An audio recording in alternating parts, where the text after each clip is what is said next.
ನಾವು ಕೈಗೆ ಕಟ್ಟೋ ಈ ವಾಚ್ ನಮ್ಮ ಜೀವನಕ್ಕೆ ಒಂದು ದೊಡ್ಡ ಪಾಠ ಕಲಿಸುತ್ತೆ. ವಾಚ್ ಅನ್ನೋದ್ರ ಪದದ ಅರ್ಥ ಗೊತ್ತಾ?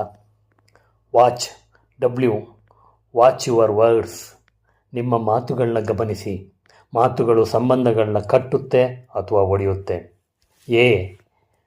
Watch your attitude. ನಿಮ್ಮ ಮನೋಭಾವ ಗಮನಿಸಿ. ನಿಮ್ಮ ಆಟಿಟ್ಯೂಡ್ ನಿಮ್ಮ ಜೀವನದ ದಿಕ್ಕನ್ನು ತೀರ್ಮಾನಿಸುತ್ತೆ. Watch your thoughts.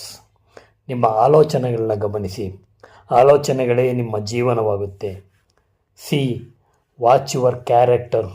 ನಿಮ್ಮ ಸ್ವಭಾವ ಗಮನಿಸಿ. ಅದೇ ನಿಮ್ಮ ನಿಜವಾದ ವ್ಯಕ್ತಿತ್ವ. Watch your health. ನಿಮ್ಮ ಆರೋಗ್ಯ ಗಮನಿಸಿ. ಆರೋಗ್ಯ ಚೆನ್ನಾಗಿದ್ದರೆ ಏನು ಬೇಕಾದರೂ ಸಾಧ್ಯ. ಈ 5 ವಿಷಯಗಳನ್ನ ಗಮನಿಸಿದರೆ ನಮ್ಮ ಜೀವನ ಖಂಡಿತವಾಗಲೂ ಬದಲಾಗುತ್ತೆ. ಈ 5ರಲ್ಲಿ ನಿಮಗೆ ಯಾವುದು ಮುಖ್ಯ ಅನ್ನಿಸ್ತಾ ಇದೆ? ಕಮೆಂಟ್ ಮಾಡಿ. ಇಂತಹ ವಿಡಿಯೋಗಳಿಗೆ ಫಾಲೋ ಮಾಡಿ, ಲೈಕ್ ಮಾಡಿ, ಸಬ್ಸ್ಕ್ರೈಬ್ ಮಾಡಿ.